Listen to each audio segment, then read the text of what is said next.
Depuis quelques jours, une rumeur agite les réseaux sociaux ivoiriens: les Libanais voudraient prendre le pouvoir en Côte d'Ivoire. Une phrase forte, qui fait trembler Internet et divise les opinions. Certains y croient, d'autres affirment que c'est une simple manipulation. Mais d'où vient cette histoire, et pourquoi suscite-t-elle autant de réactions? Si vous êtes nouveau sur ma page YouTube, abonne-toi, aime et partage. Pour comprendre, il faut revenir sur une réalité ancienne: la présence libanaise en Côte d'Ivoire ne date pas d'hier. Les premiers Libanais sont arrivés dans le pays au début du XX siècle, à une époque où le Liban faisait face à la pauvreté, à la guerre et à un manque d'opportunités.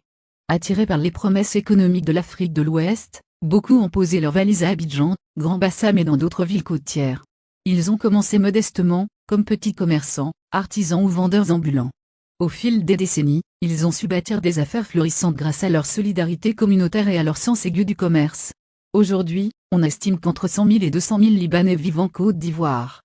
Certains y sont nés, parlent français comme leur langue maternelle, et se considèrent ivoiriens à part entière. Mais leur réussite économique a toujours suscité un mélange d'admiration et de méfiance. Il faut reconnaître que la communauté libanaise a une influence importante dans plusieurs secteurs clés de l'économie ivoirienne. Commerce, bâtiment, hôtellerie, distribution, transport, import-export, leur présence est visible partout. Dans les grandes villes, leurs entreprises dominent parfois certains marchés. Ce succès économique a contribué à la croissance du pays, mais il a aussi alimenté des tensions sociales. Beaucoup d'Ivoiriens voient d'un mauvais œil cette réussite rapide. Certains estiment que les Libanais bénéficient de privilèges, d'exonérations fiscales ou de soutien politique discret.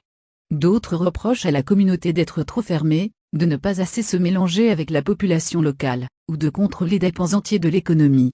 Ces perceptions, qu'elles soient fondées ou non, nourrissent un sentiment de méfiance qui grandit au fil du temps. C'est dans ce contexte que la rumeur est née.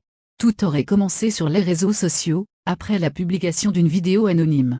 Dans cette vidéo, l'auteur affirmait que des hommes d'affaires libanais finançaient certains partis politiques ivoiriens, plaçant leurs amis dans des postes stratégiques. Selon lui, leur objectif serait de prendre le pouvoir économique avant de s'emparer du pouvoir politique. Des accusations graves, mais sans preuve. Pourtant, en quelques heures, la vidéo est devenue virale. Partagée des milliers de fois sur Tito, Facebook et WhatsApp, elle a déclenché une vague de colère. Des internautes ont commencé à appeler au boycott de certains commerces libanais, d'autres ont exigé que l'État enquête sur leurs activités. Très vite, les rumeurs se sont multipliées, chacun y ajoutant sa version. Pour certains, les Libanais chercheraient à s'imposer politiquement.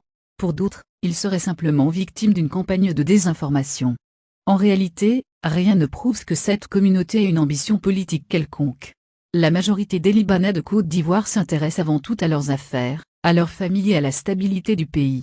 Beaucoup disent ouvertement qu'ils ne veulent pas s'impliquer dans la politique ivoirienne, qu'ils préfèrent rester concentrés sur leurs entreprises. Mais pourquoi alors cette rumeur a-t-elle pris une telle ampleur? D'abord parce qu'elle s'appuie sur des frustrations réelles. En période de crise économique, quand les prix montent et que le chômage augmente, les tensions sociales se ravivent. Il devient plus facile de chercher un coupable.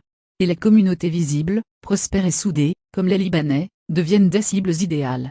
Ensuite, les réseaux sociaux jouent un rôle énorme.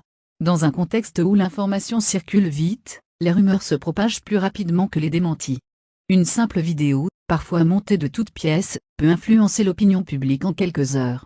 Et quand la rumeur touche à des sujets sensibles comme la politique, l'économie ou l'identité nationale, elle devient virale presque instantanément. Du côté des autorités, aucune preuve n'a été présentée pour confirmer ces accusations.